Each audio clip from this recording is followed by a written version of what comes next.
இன்றைய ஆத்மீக தேன்.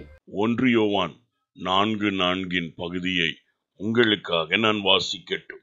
நீங்கள் தேவனால் உண்டாயிருந்தோ அவனை ஜெயித்தீர்கள், ஏனெனில் உலகத்தில் இருக்கிறவர்களிலும் உங்களில் இருக்கிறவர் பெரியவர். ஆம் பிரியமானவர்களே, என் தேவனாகிய கர்த்தர் இன்று உங்களுக்குள் வாசம் பண்ணுகிறபடியால் அவரை பற்றின விசுவாசம் உங்களுக்குள் இருந்து அவரால் நீங்கள் ஜெனிப்பிக்கப்பட்டவர்களாய் இருக்கிறபடியாலே உலகத்தில் வருகிற எல்லா சோதனைகளிலும் போராட்டங்களிலும் நீங்கள் ஜெயம் கொண்டவர்களாய் இருக்கிறீர்கள்.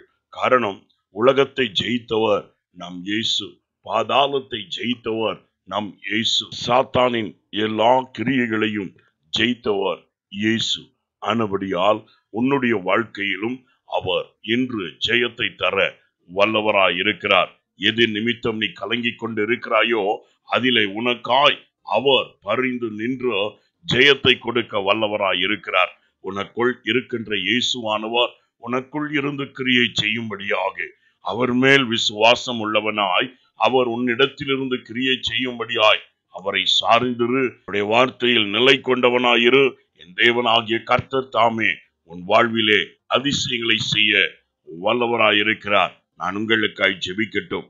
நீங்களை அளவில்லாமல் நேசிக்கும் அன்புள்ள பிதாவே, சர்வ லோகத்துக்கும் ஆண்டவரும் தேவனுமாய் கர்த்தாவே, உம்மை நன்றியோடு துதிக்கிறோம், ஸ்தோத்திரிக்கிறோம். நீர் எல்லாவற்றிலும் பெரியவராய் இருந்து எங்கள் வாழ்க்கையில் வருகிற எல்லா இடுக்கண்களிலும் ஜெயத்தை நல்க வல்லவராய் இருக்கிறபடியால் நன்றி.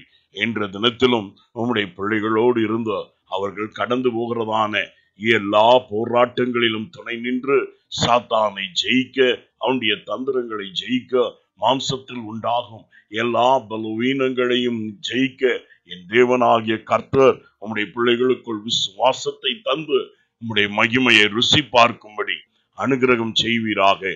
இயேசுவின் நாமத்தில் பிதாவே, ஆமென்.